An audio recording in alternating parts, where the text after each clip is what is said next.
আমাৰ ছাত্ৰ-ছাত্ৰীসকল আমি 4 নম্বৰলৈকে পঢ়িলো অনুশীলনী যিটো 12.1 ৰ 4 নম্বৰলৈকে পঢ়িলো তোমালোকে চাই লবা ভিডিঅ'ত যাই ডেসক্ৰিপচনতো পাই যাবা তাৰ পিছত আমি আজি 5 নম্বৰৰ পৰা আমি ষ্টাৰ্ট কৰিম 5 নম্বৰটো তোমালোকে দেখা পাইছা যে এটা ত্ৰিভুজৰ বাহু কেইটা 12:7:25 অনুপাতত আছে ঠিক আছে ইয়াৰ পৰিসীমা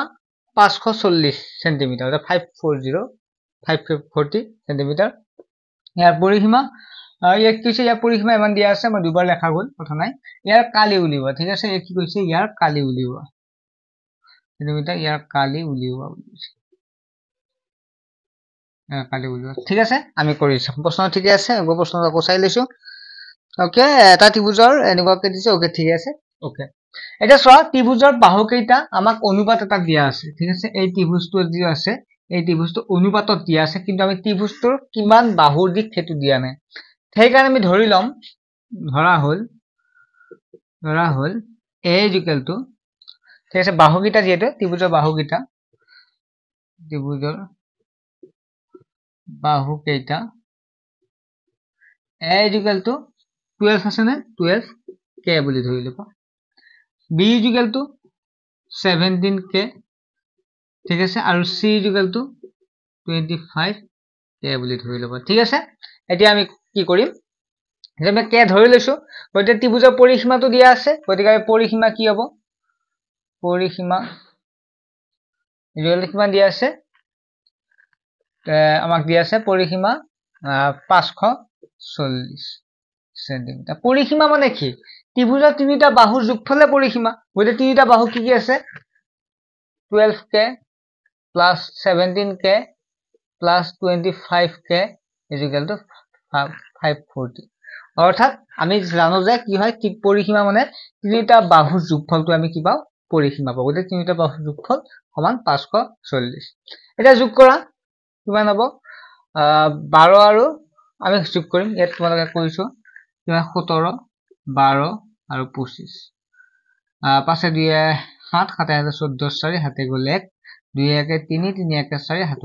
5 কিমান হল 54 পালো 54 k ইকুৱেল টু 540 কাৰ মান লাগে আমাক k ৰ মানটো প্ৰথম উলিয়াই লোৱা k ৰ মানটো উলিয়াই লোৱা k ৰ মান কিমান হ'ব 540 আছে ইয়াত 54 টো ইয়াত কি হ'ব 54 টো ইয়াত হৰণ হ'ব কাৰণ k লগত পূৰণ হৈছে এতিয়া হৰণ হ'ব এটা 54 দি 54 ক কেইবাৰ যাব একবাৰ যাব শূন্যটো থাকিল কিমান হ'ব आंसर 10 হ'ব k ৰ মান কিমান k equal to 10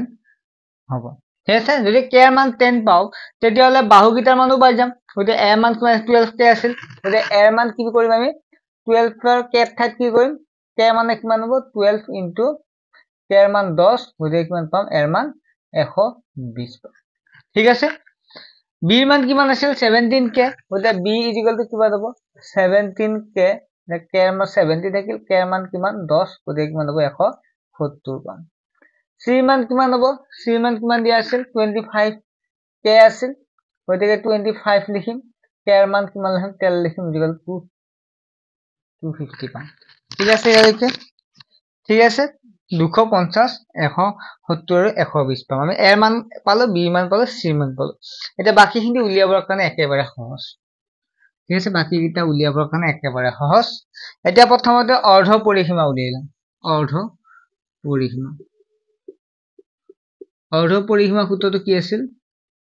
a plus b plus c মই লিখি দিছো a plus b plus c divided by 2 a ৰ মান কিমান পালো a ৰ মান 120 b ৰ মান কিমান পালো b ৰ মান 170 b ৰ মান 170 c ৰ মান কিমান পালো c ৰ মান 250 মানে c ৰ মান কিমান পালো 250 ডিভাইড বাই কি হ'ব 2 হ'ব গতে তোমালোকে যোগ কৰি দিবা ঠিক আছে 0 0 0 0 থাকিব 5 7 7 আছে 12 12 13 14 4 হাতে গেলে 1 হয় নহয় 2 1 3 3 1 4 হাতৰ একটো দি কিমান 540 2 কৰা কিমান হ'ব ঠিক আছে 540 ক 2 কৰা 2 ৰে 5 ক কেইবাৰ যাব হৰণ কৰা আৰু এই হৰণ আৰু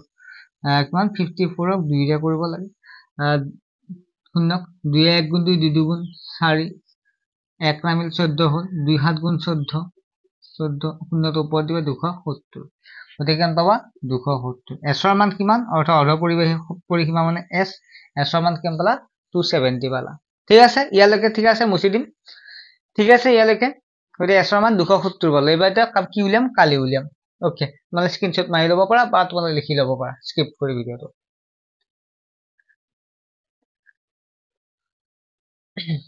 ঠিক আছে এতিয়া s ৰ মান কিমান পালো 270 পালো সেন্টিমিটাৰ আছিল না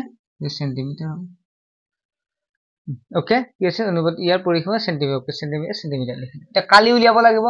কালি হিৰণৰ সূত্ৰটো এপ্লাই কৰা s minus a s minus b s minus c okay s কিমান পাইছিলো s ৰ মান এয়া 270 উলিয়ালো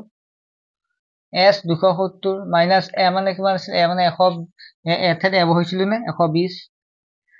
270 s ৰ মান 270 b মান কিমান 170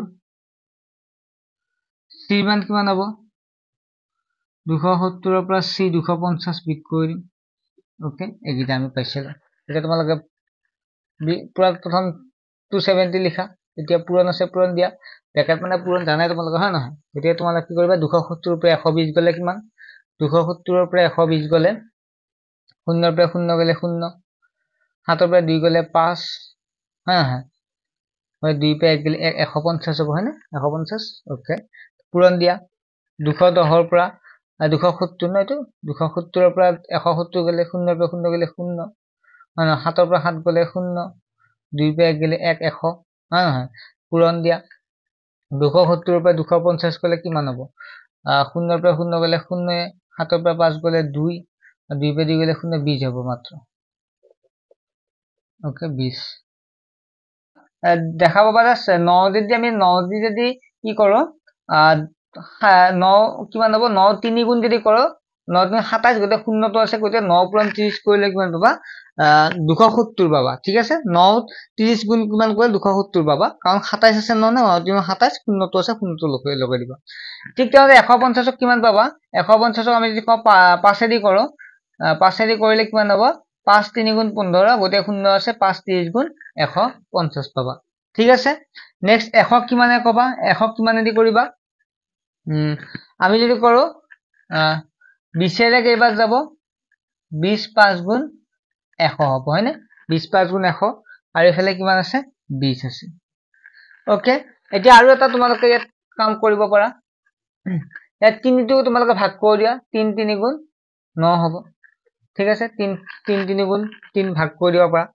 তাৰ পিছত এফালে 30 30 কিমান হ'ব 30 স্কয়াৰ হ'ব দুটাকে আছে তাৰ পিছত 5 5 গুণ কিমান হ'ব 5 স্কয়াৰ হ'ব ঠিক আছে 5 স্কয়াৰ পালা তাৰ 20 20 দুটা আছে ইনটু 20 স্কয়াৰ পালা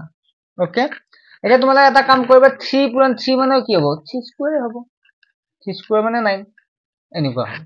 গয়া তোমালোকে যেতিয়া দেখা পোৱা যে ৰুট ওভাৰ আৰু যদি স্কয়াৰ থাকে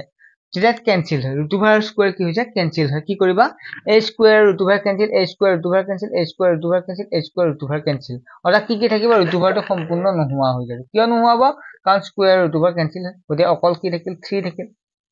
ইয়াত কিমান থাকিল 30 থাকিল ইয়াত কিমান থাকিল 5 থাকিল ইয়াত কিমান থাকিল 20 থাকিল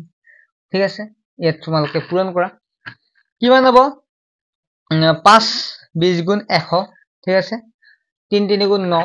কিমান হ'ব 3 3 গুণ 3 9 0 থাকিল 90 আৰু 5 2 গুণ 10 100 থাকিল গতে কিমান হ'ব आंसर দি চাও 9 1 গুণ 9 হ'ব 0 এটা দুটা তিনিটা আছে এটা দুটা তিনিটা 0 দিব কিহত আছিল আমাক কিহত সেন্টিমিটাৰত আছিল গতে সেন্টিমিটাৰ স্কয়াৰ হ'ব বুজি পাইছা না জাস্ট কমেন্ট কৰা যে বুজি পাইছো আৰু লাইক কৰা বতে লাইক নকৰে লাইক কৰা আৰু চেনেলটো সাবস্ক্ৰাইব কৰিব একেবাৰে নাপাহৰিবা ঠিক আছে